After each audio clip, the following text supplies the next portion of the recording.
Okay, so welcome to Sega Does episode 43. I am Sam the Pixel Dude. Joining me, as always, virtually to my left, in the comfort of a room that doesn't sound like a hallway, we have the Dylan the. How are we doing, Dylan? Not bad. Yeah, sorry about the not great sound quality on my microphone. It's the mansion that you've been able to afford with all your Sega Does and Questicle money. All my podcast royalties. Yeah, yes. It's so vast. So now you're sleeping in the servants' quarters, right? And you've took your laptop in there, and it sounds great. Yeah. For some reason, I can afford a mansion, but I can't afford a microphone that doesn't pick up the ambience of my mansion. First world problems, my friend. That's right. Mortgage is just too high. Don't make me laugh, man. Right. So this week, what have we got? Well, we've got some stuff that I can't play, some more stuff that I can't play, and then some stuff that I can't stop playing. So yay! It's going to be a pretty interesting week. And to start off, we have one of those ones that I just couldn't play, and that is Psyoblade. Mm-hmm. Yeah. For the Mega Drive. Now, am I right in thinking, Dylan, that this is kind of like a Snatcher-esque visual novel? Yeah. It's it's a lot like Alien. It's a lot like Alien. Got to figure out what the problem is. Who's the bad guy? There's no aliens that I remember in the game. Okay. But there is androids, killer androids, as an alien. So so basically Psyoblade is a visual novel. You control, well, you don't really control anyone. You just read. Read a lot. And you move to different rooms and further the plot. And while the plot isn't anything, super creative, the English translation is really good. So this is a Mega Drive original. It never came out of Japan, but romhacking.net does it again, and they have a great English translation. And honestly, to me, that's why it was worth playing all the way through. And it's not that long either. It's only a couple hours. Yeah. All right. And so this obviously wasn't a Sega CD game, which for me, looking in the history of it and reading your review and looking how it looked and all the stuff, it's actually quite impressive that they managed to fit this kind of thing on a cartridge. And remember, we're not talking like 94, 95 cartridges. We're still in 1990.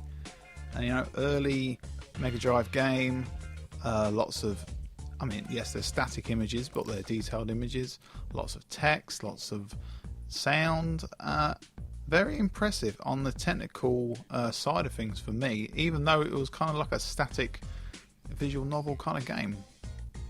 Yeah, I guess the downside is that once you beat it, that's it. There's nothing. There's nothing else. There's no alternate ending or none of that. But it's a time. It's a time while you're working your way through. But yeah, the alien influence is just all over the place. Right. Yeah. So back when you reviewed this game, you gave it a B-. Yeah, that sounds about right.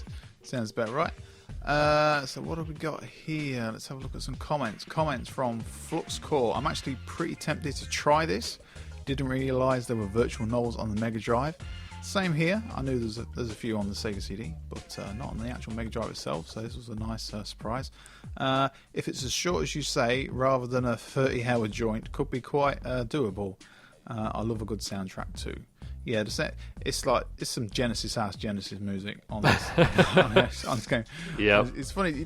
No one says, "Oh yeah, it's got some really good Mega Drive music." They always say, "Yeah, some Genesis music." It's weird, that one is. Bomber Funk. I remember this. I helped out with proofreading this. So Bomber Funk must have been involved with the translation, which is quite interesting. Yeah, it's pretty neat.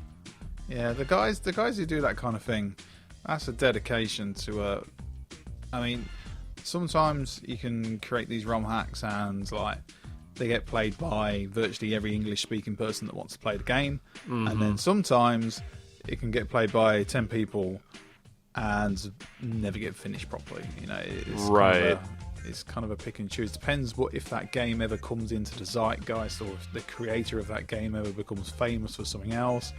Lots of factors can come into whether or not it's worth actually playing after it's been translated. But I think this was worth it. No way would ever be able to play this if it wasn't done. So thank you to those guys who did that. Blade, Mega Drive. Yep. Great box art as well. Yeah, no, excellent box art. Really, really just entices you to play it. But the Mega Drive, it didn't do very well in Japan. I think it sold about as well as the SG-1000, but it took longer to sell that many units. The SG-1000 was only around like 2 or 3 years. So, yeah, you can see where the hate level for Sega of America came from the Japanese side. The fact that they were basically making more than like Hollywood blockbuster movies were, with releases like Sonic 2 and Mortal Kombat 2 and things like that. And Sega in the home console side in Japan was just struggling so much. They sure were. Yeah, they sure were. So, next up, we have Whip Rush.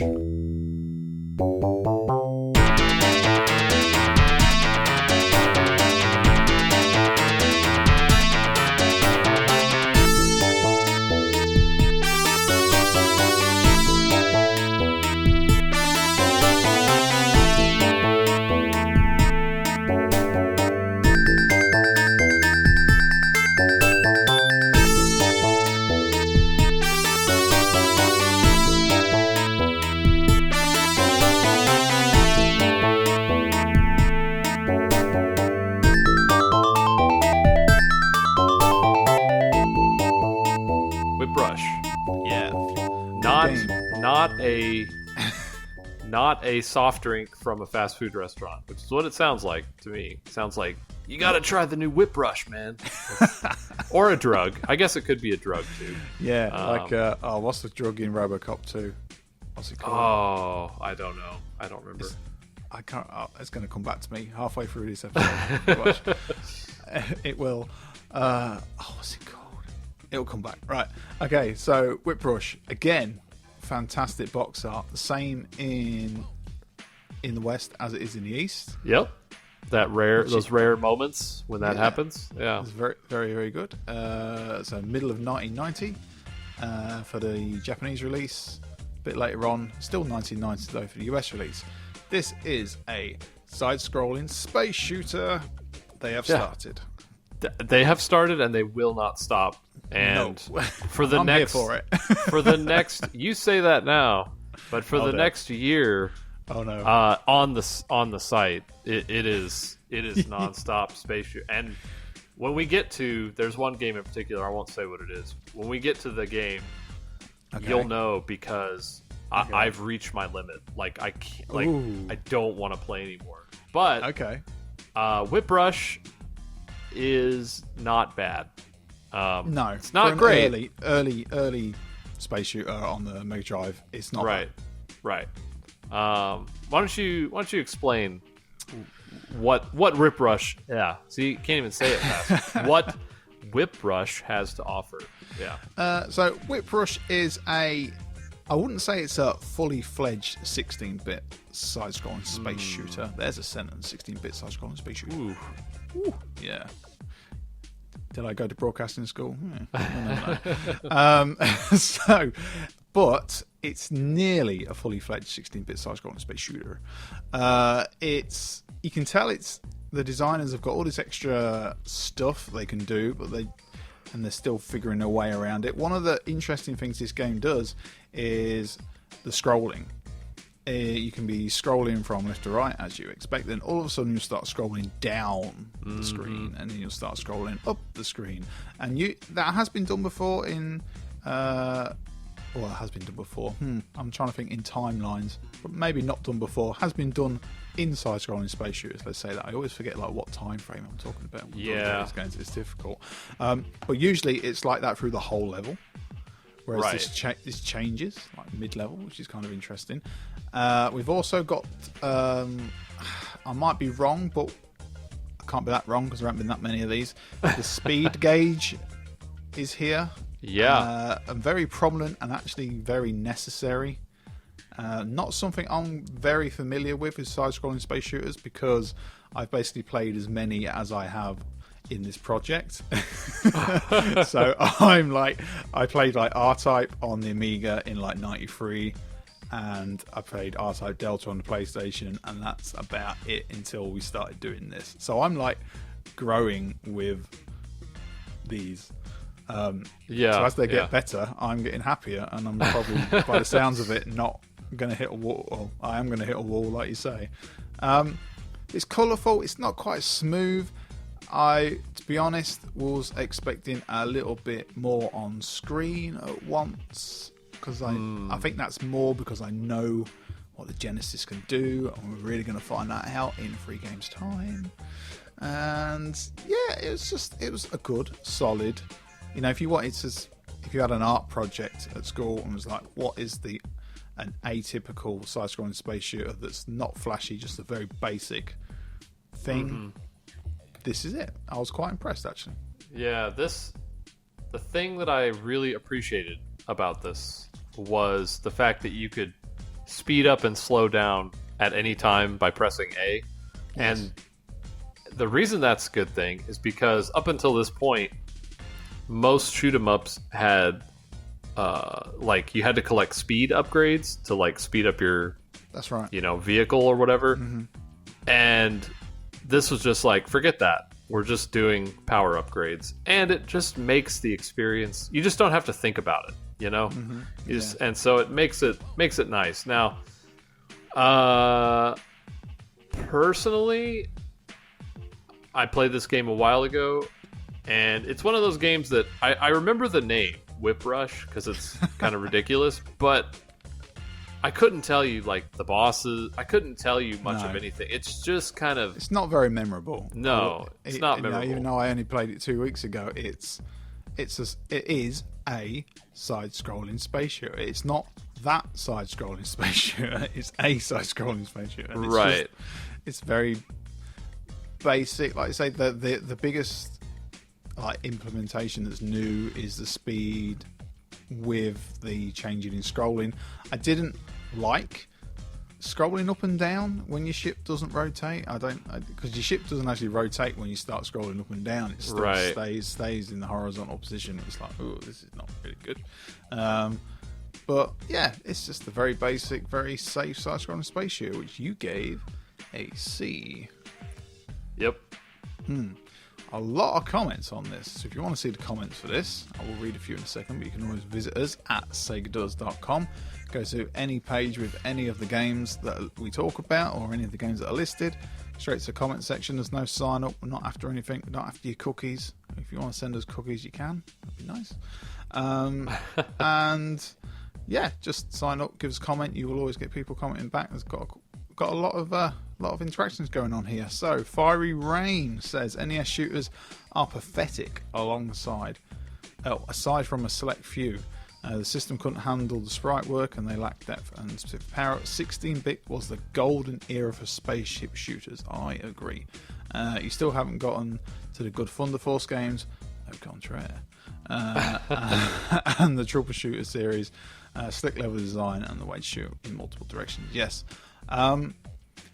It always puzzled me when we got to the 32-bit era, and it's such a shame that they just dropped 2D games, because could you imagine like a true 2D sprite-based PlayStation space shooter? Oh man, something crazy.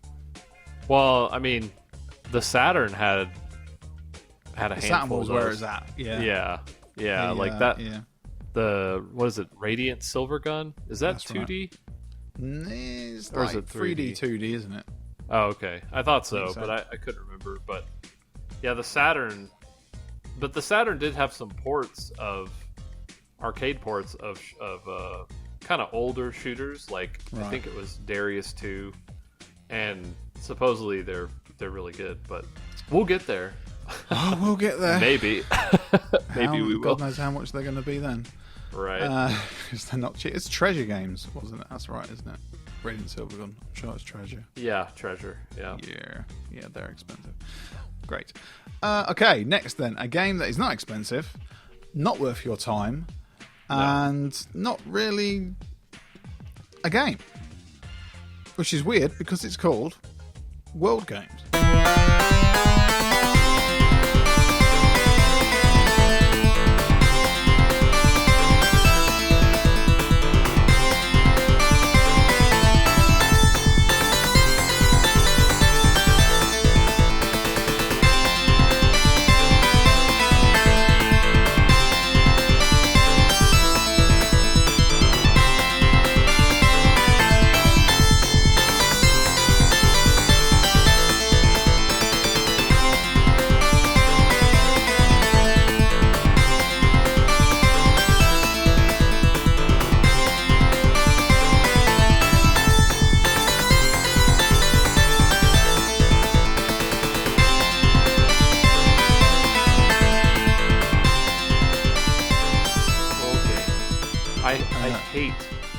I hate these mini game compilations. They're just it's another awful. one, isn't it? It's another one. Yeah, this developer, Epix, they made like 5 different kinds. Mm-hmm. And the crazy thing is that I think they all came out on the computer first. So you had like California Games, Winter Games, World Games, and there's Summer Games, and I think there's one more. The games. The games. The stupid games. It's just timing based, and it doesn't replicate the events. It doesn't make you feel like you're playing any of these events at all. Like, just... Okay, so this is... What are we doing? World Games? Okay, World Games, yeah. So World Games kind of takes, like... It's not like in Winter Games, you'd have, obviously, winter games like bobsleigh and skiing and things like that. Summer Games, which is like a kind of different thing. I think they had, like, surfing and rollerblading. Yeah, that was California Games. Oh, California, of course. And Tic-Tac-Toe, that was in one of them. Yes, it was. Yes. World Games basically like takes or tries to take different games from cultures. Now, what I mean by that is you have like the caber toss from Scotland. You have is the bull riding? Yeah, bull riding. Yep, bull riding's in there. There's what's it called when you stand on a log and you don't want to fall off? Oh, it's called something. Log rolling. Log rolling. Yeah, that's it. I'm assuming that's Canadian. It's Canada. Canada. Yeah. There's like barrel jumping, which I've heard of before. I can't remember what country it comes from, but it's got to be. Yeah, it's Germany. Yeah, I was like, it sounds German. Yeah, Germans. Oh well, just don't let them get bored. They get crazy. So yeah, but the problem, as with all of these compilations from Epix, is that they are incredibly difficult to play. Even I looked up explanations on how you actually have to input the controls for various games online, and even with the guides, the input, I don't know, accuracy is just like non-existent. I don't understand how they kept making these games, and they must have sold. They must have. Oh, I bet they sold a lot. Yeah. Especially California Games. That game got ported to everything. Even I had a copy of California Games. Right. I think most people did, whether they wanted it or not. Yeah. That's crazy. Yeah, this version I'm talking about is the Master System version. There is a Genesis version which ain't much better, just looks a bit nicer. Most of these games are also on the NES. Am I right in thinking that? The California Games and Winter Games and World Games were. Summer Games was not. Wow. Yeah, World Games was on there, I think. It sounds right, but I do know for a fact California and Winter Games were, and I hated them, and I hate this one. All the ones I had were on the Master System, and the Master System version of World Games, I believe, was a European exclusive. Yep, got that right. Yeah. European exclusive. So and I'm sorry. Yeah. But they were, just as testimony from being a child, they were everywhere. California Games was a very popular one for some reason. I think we just all liked having a go at trying to make it work. I think kids liked the cover of the girl in the bikini. That's what I think. Oh, yeah. I mean, that might have been it. I mean, that's part of it. That's not the whole thing, but no. No. I still think these would be fun nowadays as like drinking games. Right. I could see it maybe in a few years when we get our stuff together a little bit more. We should do some streams of like winter games, summer games, California games, and every time you manage to score a point, you have to take a shot. We'll probably be stone sober by the end of it. But... I was gonna say, there's no way there's no scoring. Right. But they're pathetic bits of digital art. They really are weird. And it makes me wonder how the computer version's controlled, because I only know people that played the console versions. So, and you either like them or you don't. I've had comments on both the Questicle and Sega Does where people are like, I love playing this game growing up, and I still enjoy it, and it's like, okay. And then I have other people who feel the same way that we do, where they just couldn't figure out the controls. And so well, we have one comment, so let's mention good old Kurt13. He says, I feel like this one will be a good one of those awful YouTube game reviewers, because you couldn't totally start out with world games, more like tour games, and go from there. I think the Angry Video Game Nerd has done winter games. Has he? I think he has, and I think that shows how long ago we were doing this, because it was a long while ago. Well, and he's been doing it for, man, 15 almost years, 20 years. Yeah. Something like that. Yeah, it's crazy. Still going now. He's lost all his hair now, which is quite funny. Right. So that was World Games. Next, guess what we have next, Dylan? Telltale Mahjong. Yes, another Mahjong game, but this one is in 16-bit. This one's Dial a Friend. Phone a friend. Phone a friend. Right, so I can't play Mahjong. You can play Mahjong. Is there anything significant about this Mahjong game? The only thing that's significant about it is that it was the first game that you could play on the Sega Mega Modem, which was only a Japanese exclusive release, and you and a friend could play Mahjong together, which is amazing. This is 1990, people. Like, let's just make this clear. This is 1990. Jeez. This is not like, even the late 90s with the Dreamcast. That was amazing, impressive at the time. But this is crazy. Pretty crazy, yeah. I'm looking at this now. My goodness. So, 2400. What's that? Yeah, I didn't know that about this game until we sat down today. Yeah, isn't that? I just saw Mahjong and was like, Dylan will deal with that one. This is the weird thing about this game, though. Wow. And see, this is why I think it's important to go in chronological order for reasons like this. Right. So the game was released on June 8th, 1990, only in Japan, obviously. But the Mega Modem was released on November 3rd, 1990. So that's a 5-month difference. Yeah. And it makes me wonder, like, why? Like, why didn't they just hold on to this, Like, Sunsoft made it. Sunsoft developed it. And could you not play it without the modem?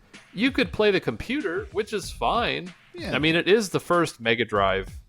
Oh, that's not true. There was a Mahjong game before, Mahjong Cop Ryu. So it's not the first Mega Drive game. So even then, it's crazy. Weird. That's crazy. Weird. So there's an option, and you can see it on the website if you go to segadoes.com and look up Telltale Mahjong. you could see a screenshot where of like an old, of an old phone where you'd have to. Wow. I don't know if you dialed a certain number to like get a hold of your friend, like on the server. I don't know, but like that option is there, and so it just makes me wonder. Like, I know life moved slower, which sounds funny, but it did back in the late '80s and early '90s. So maybe people bought it and they're like, well, I can wait. I'll just wait. But it just seems weird that it was like a 5-month delay between the game and the modem itself. But whatever. I'm sure it worked because, why not? It's just Mahjong. It's not like you're playing a shoot 'em up or anything. That is so impressive. Yeah. But otherwise, it's Mahjong. That's it. There's nothing else. You play this game for the sole benefit of going, hey, guess what I can do? I can play Mahjong on my Mega Drive with my buddy in, 2 cities over or whatever. I don't know. Something like that. That's why. There'd have been some super rad 90s Japanese businessman. Yep. That would have tempted some young lady back to his room and said, look what I can do. And she'd have been very impressed. Would she, though? Would she? I don't know. Yeah. It's either that or karaoke. What you got? 1990 Japan. You want to play Genesis, or you want to sing some karaoke? What do you want to do?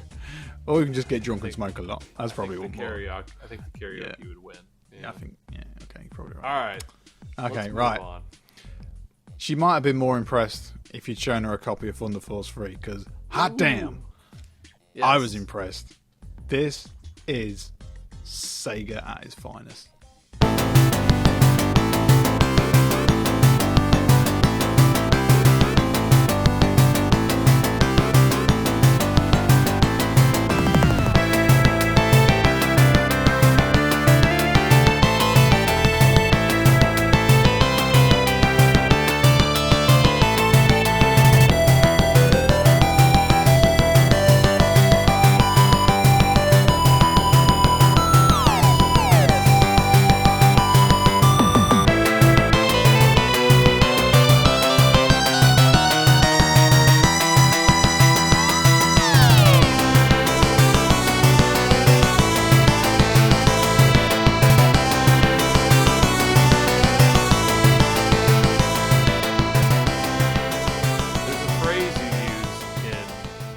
Episodes that I want to bring back. Okay. And it's called and you say this is a proper game. This is a proper game.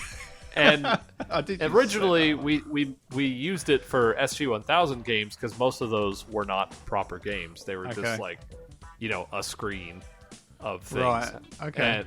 But I like it in reference to games that just hit on all levels. Okay. Like Thunder Force 3. What is it, Sam? It's a proper game. It's a proper game. It's a proper game. As Dylan says as his headline, a beautiful frontier, and it is sensational. It is a side-scrolling space shooter, but it is. I can't think of any better side-scrolling space shooters that have ever been out before this, and if I'm quite honest, not many after, because this thing does everything you wanted your Sega Genesis to do in 1990.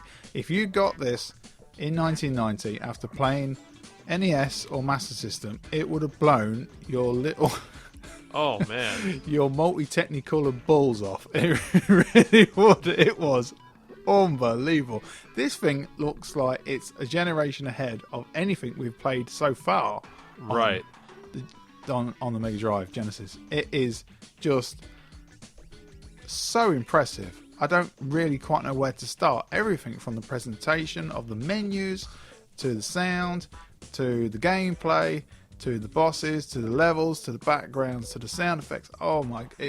I just don't quite know where to start. So, help.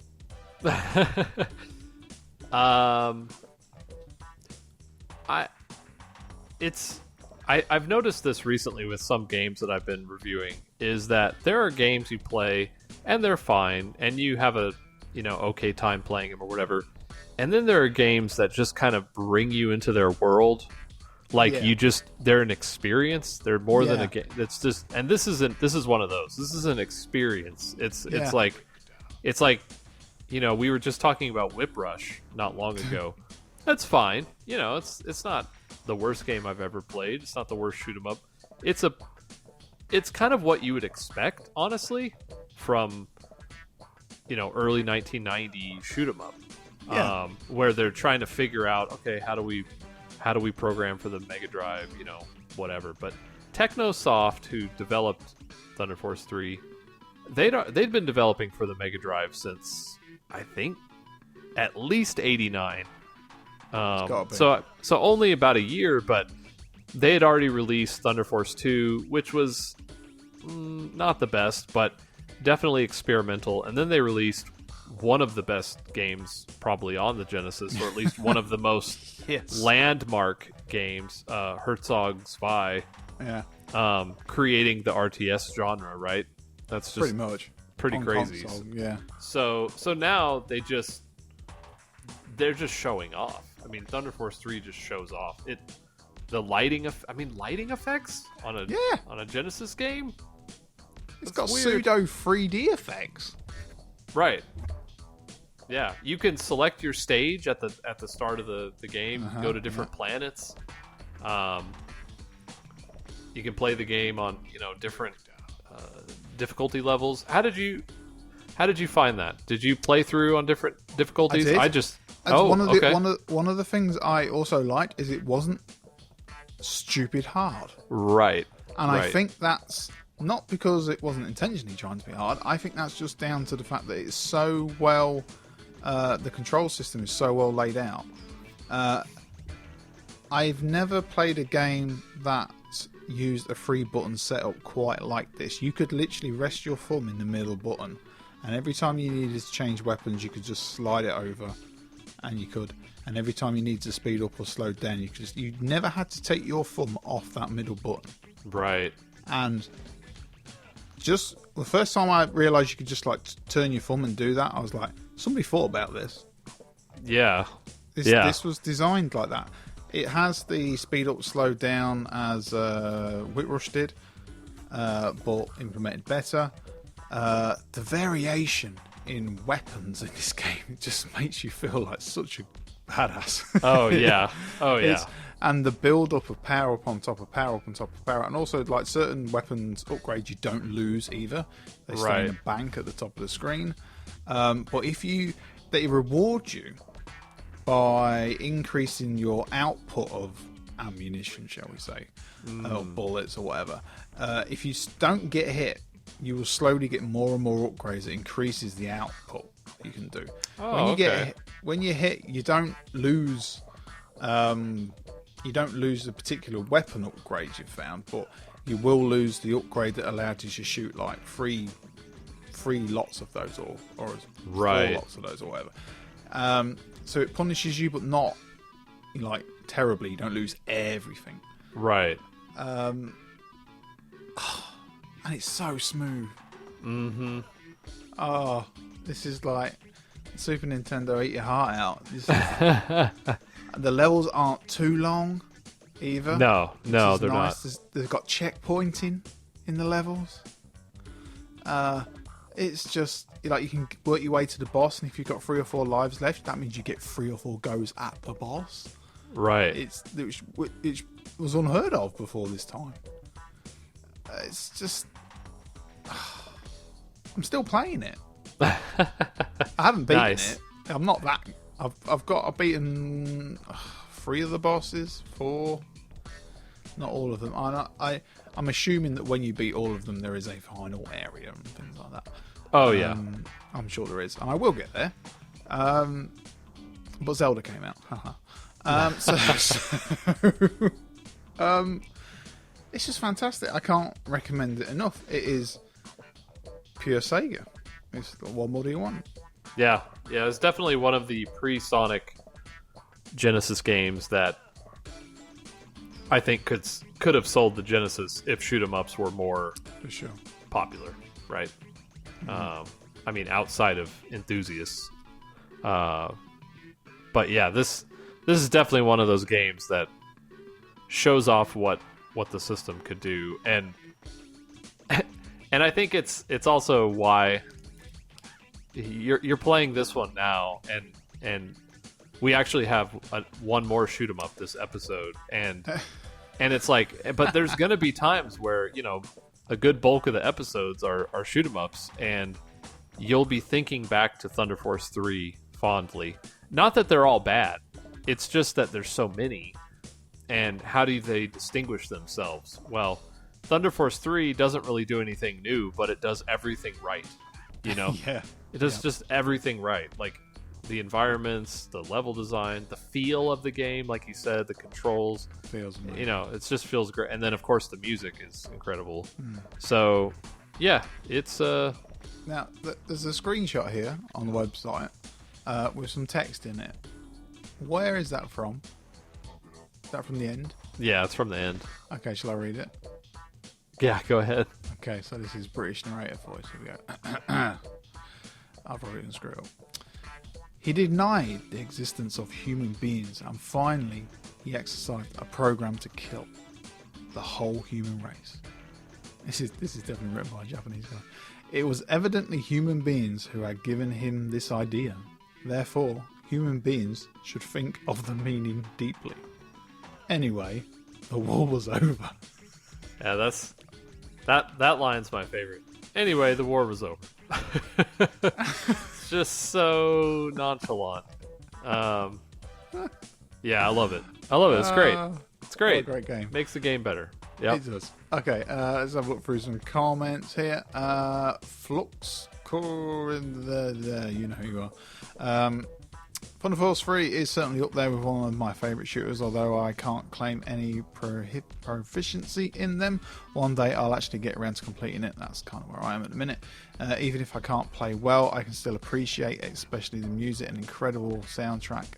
But that's hardly surprising from Technosoft. Great graphically, FX2, an early tour de force in the Mega Drive. Wait for Thunder Force 4 though. Ooh. I'm going to have to. I'm going to be good. I'm not going to play it. I'm going to wait. It's going to be difficult. Sean, what's Sean got to say? I absolutely love this game. So good. Can you imagine at the time this came out how great this looked? No, Sean, I can't. Especially the trippy background scrolling effects. Yeah, there was some amazing background effects. Like I say, like a Castlevania 4-esque pseudo 3D stuff going on. Just so clever. Johnny Scott says this is one of my all-time favourite games. I try to complete this game at least once a month.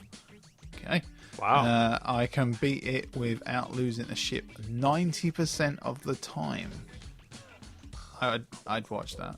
I have every level and song burned into my brain. We must have. This is one of the reasons why the Genesis is my favourite system of all time. Thunder Spirit, on the SNES would be good if the slowdown was not so bad. Now, is that a Super Nintendo version of this? Kinda. So, right. Thunder Force 3 got rebranded for the arcade, and it was called Thunder Force AC. And then they ported that version to the Super NES as Thunder Spirits. Right. So I would say it's a watered down version of Thunder Force 3. However, I grew up with Thunder Spirits before I even knew anything about Thunder Force 3. Yeah. And I love that game. Cool. But that being said, I've heard the slowdown is bad. I don't think I probably noticed when I was like 10, Nah. But I enjoyed it. But yeah, it's the only Thunder Force game of any kind on the Super Nintendo. So really? Yeah. There we go. Right. So next we have another aeronautical flying shooting game. This is a little bit different though. We are talking about Twin Hawk. Twin Hawk. Oh yeah, now I remember this. Right. This is a 1942 clone. Correct. 1942 was definitely out by now, wasn't it? Oh yeah, it must have been. Okay, so if you don't know what 1942 is, it is I've always thought slightly overhyped top-down shooter where you go from bottom to top rather than left to right as you did in Thunder Force 3. It's far superior. And this is also based in it has like World War II-esque enemies, Spitfires, bombers, tanks, jeeps, that kind of thing. And this I have in my notes here very boring. I think that was mainly because of the repetitiveness of the enemies. There are a lot of tanks in this game. Mm-hmm. There are too many tanks in this game. There are big tanks, there are little tanks, there are small tanks, there are girl tanks, there are boy tanks, there are all kinds of tanks. And basically, if you like shooting tanks with World War II-esque fighter jets, well, not jets, aeroplanes, this is the game for you. If you don't like shooting tanks with World War II-esque aeroplanes, this is probably not the game for you, because that is kind of all you do. That's all it is. There are tanks in the water, there are tanks on top of buildings, there are tanks in bushes, there are tanks on roads, there are tanks in the desert, there are tanks everywhere in this game, and all they want to do is shoot down your little plane. There are even tanks on Warcraft carriers, there, believe it or not. I don't like the shooters, there you go, from bottom to top. I don't know why. Yeah. I just don't like them. How did you feel about this one, Dylan? Because I also don't like the whole you can bomb things that are on the ground sort of aspect. It never kind of works for me. It just makes me confused. Yeah, I think as I've gone along in life, I don't like those as much anymore either. The Xevious kind of. Yeah. Shooting on one plane and then bombing another, I don't like that as much anymore. That being said, I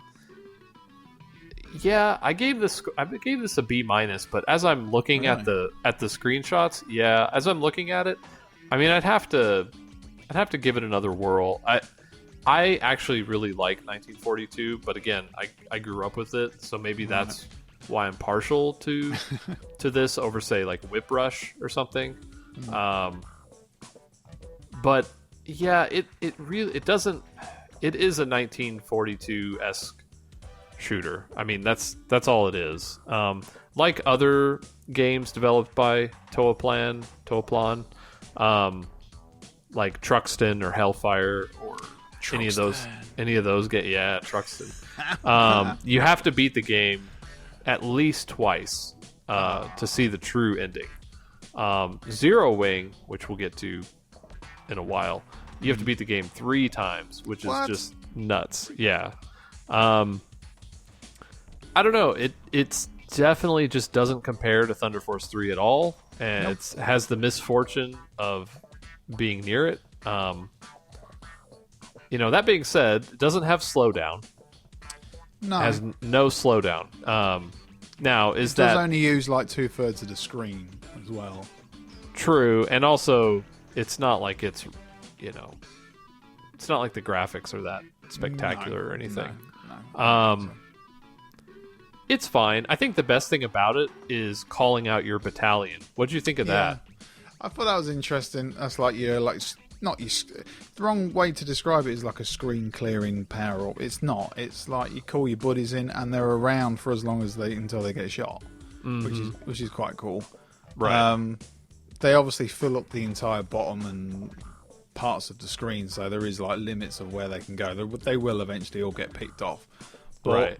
Yeah, that was interesting. And again, like you say, it ran well. There was no slowdown. There wasn't terribly much going on. The colours were, I don't know, era appropriate, shall we say? Sure. Which, if you're into that kind of thing, you'd expect. But like I say, I played Thunder Force 3 before I played this. It was quite the step back. Yeah, quite a step back. It's not bad. It's not. You get expectations all of a sudden after playing a game like Thunder Force 3, and It just doesn't really hit them. Get ready to say it's not bad a lot with these shoot 'em ups. I mean, it's it's fine. That's pretty much. You'll play so many, they'll just start to run together. And, Great. And yeah. Okay, so we've got comments on Swin Hook here. The Daytime Renegade. Big Whirlwind is such a great name. It sounds like a boxer or something. What is that reference to? Big Whirlwind is the name of the airplane in Twin Hawk. Yeah. Very good. Yeah, that's a good name. Good name. Sean697. I wonder if you have to beat the game twice to get a real ending. We just talked about that. It might explain the ending message. Yes. Rom says, I haven't played this, but it sounds as though you have some better tool-playing shooters in the near future. I've spent a lot of time with Fire Shark and Twin Cobra. Games were so much better named back in the day. What's going on? Frogston, Thunder Force, Fire Shark, Twin Cobra, Sonic. It's like, come on. What games are you thinking of in the modern age? That Fortnite. Oh, it's a British expression for a couple of weeks. Right. I know it's not meant to be, but that's in my head. That's what it is. What else have we got? Fall Guys. Yeah, that's not a good name. No. Among Us. Among Us. Yeah. What was that? There's that new one that's just come out on Game Pass. That one that's been slammed. I can't. That's got a really bad name. Oh, I don't know. I'm not. I know you're not. Neither am I. But I saw it. Yeah.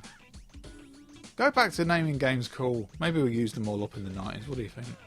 I think the demographics changed, man. I think it was a lot of they're all pussies. That's the problem. Oh yeah. See, now we're canceled. Thanks. Yep. See ya. Just keeping it real, I guess. But yeah, no, I think that the demographics for these games. I mean, it was teenage boys, or that's the thing though. It wasn't teenage boys. This genre, this time difference. Yeah, it was teenage boys, but it was from the ages of, I'd say, probably 15 to 6 even. Sure, yeah. I mean, it did sound rad, right? It did sound really cool. It was really cool. I know. Yep. Yeah, we're not old. Right. You know what is quite rad? What? RC cars.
There's a problem. See, RC Grand Prix video game. That sounds. Oh yeah, and then you go on the Master System, and you go, oh. Now this one, I mean, I guess most Master System games came out in Europe. But did you play this when you were a kid? Yes. Okay. Was it popular? Or no? It was boring. Okay. Well, I thought so anyway. What is the really... See, I don't think we even got it here, and even if we did, I would have never played it because we didn't have one, or I didn't know anyone had one. What's the really popular RC game on the NES? Is it RC Pro-Am? Pro-Am, yeah. That's really popular, isn't it? See, I don't know anymore, but yeah, it was acclaimed. It was acclaimed. Yes. Right. I don't like this. I'm a big racing game fan. Always have been. I love racing games. Even I like my sim racing games, my Gran Turismo's, my also Modelistas, my Formula Ones, all that kind of thing. But back in the day, I love the Ridge Racers, the Sega Rallies. I like the arcades kind of stuff. I don't like this perspective for racing games. This 3/4, don't know which direction to push to turn left. I don't like it. And this is a pretty good looking, pretty nice sounding one of those. But the controls, they just don't work. But they kept making these bloody 3/4 perspective racing games. They just kept coming and they don't work. See, I felt the same way initially, but somehow I figured it out. Really? And I think it was just I kept at it. Like, it wasn't like, oh, I know what I'm doing. It was more like, I think I know what it is for me. I think it's that I think it's a bad perspective for judging how fast you're going. That I definitely agree with. Yeah. Oh, okay. Yeah. And RC Pro Am had that problem too. I think. And did you ever play the Micro Machines game from Codemasters? Yes. Yeah. Same deal, right? Although I think that might be the best out of all of them. Did you ever play the PlayStation one? No. That's actually not bad. Yeah, Codemasters, they can pump out some decent racing games. I got that in 97. Did that come out? Mm-hmm. Got that for a birthday. And it actually looked very impressive. It was a big 3D world-esque game. It was quite impressive. Nice. And that was this perspective. But what helped you there is obviously it was in 3D, so you can judge how fast you're going a little bit better. And also the camera would move around the level as you were going around the level. This doesn't happen here. And no. I just I don't understand why you'd want to race radio-controlled cars in a video game either. I've always thought that was a bit weird. Yeah, it's about as weird to me as playing pachinko in a video game, or Pachinko 2. Or Pachinko 2. There's certain genres that I agree don't make any sense. But I don't know.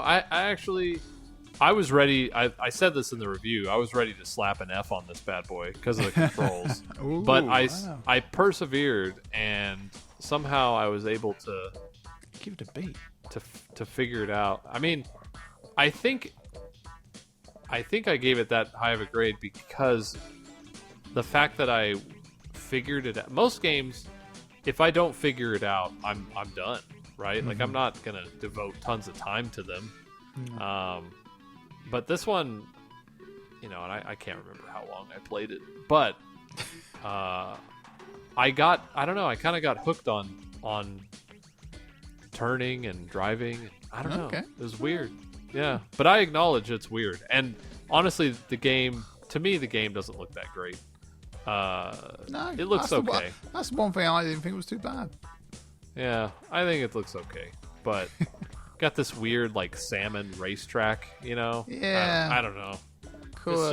Color art wasn't really a thing. Yeah, but yeah, it's a lot of these games. I'm just like, nobody plays this, right? Like, nobody played this growing up, like, or maybe a handful of people. But it came out in the U.S. too. I'm like, who bought this in the U.S.?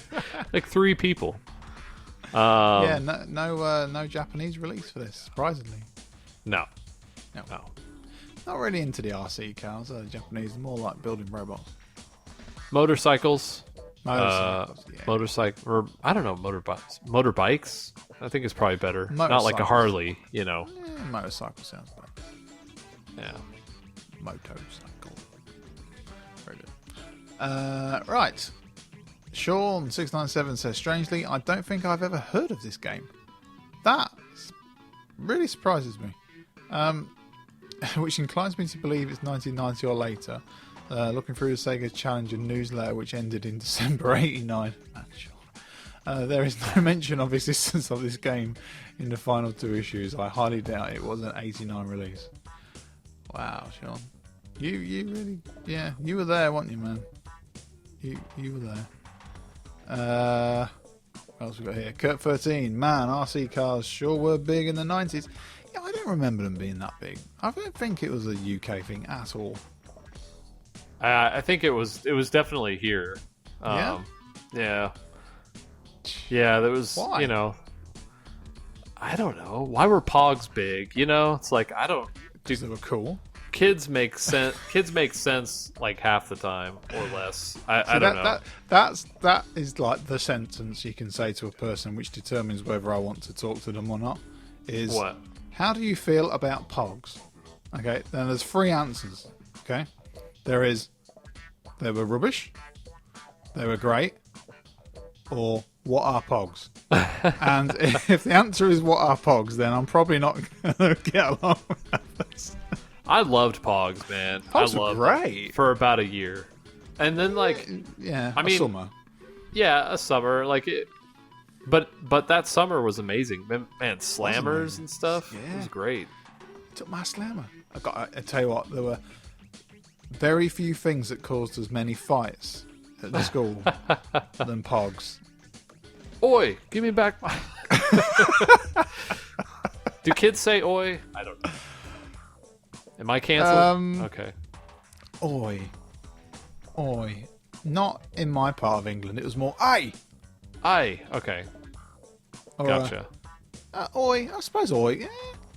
Yeah, oi might have been around. Oi. Yeah, okay. Okay. Followed by swearing. Right. Yeah. You effing Jeffer. Oh. Right.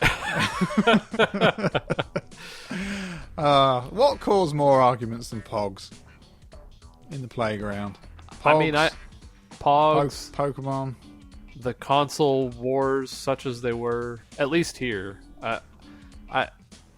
But see, even then, I grew up at a weird school, man. Like, the Sega and Nintendo kids got along. There was no really. Oh yeah, not in no, we didn't care. Well, partially because we were like, well, for friends, we can play all the games, right? So that was kind of the idea. Oh wow, I think. But I don't. Again, I think my school was weird.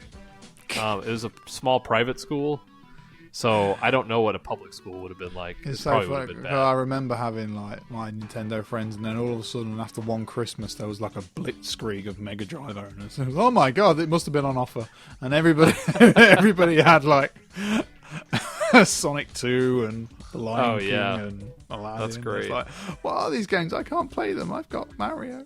I got Mario Kart. Mario Kart's for girls. We got Mortal Kombat. Well, yeah, you get Mortal Kombat with the blood. Yeah, we got CDs, man.